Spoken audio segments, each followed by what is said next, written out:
যে জমি পরিত্যক্ত, যে জমিতে চাষাবাদ হয় না, যেটা আমরা আদা এবং যা আমদানি করতে হয় বৈদেশিক মুদ্রায় আমাদের অনেক টাকা চলে যায়।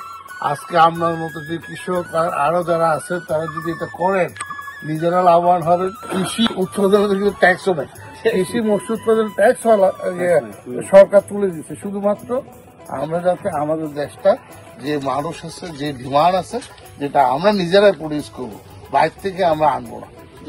আমরা ইন্ডিয়ার উপর নির্ভর করবো না, পাকিস্তানের উপর নির্ভর করবো না, মিয়ানমারের উপর নির্ভর করবো না। আমাদের শস্য আমরা উৎপাদন করবো সবার আগে বাংলাদেশ। আসলে আপনি করতেছেন একা, লাভবান হবেন আপনি, লাভ হলো আমাদের বাংলাদেশ।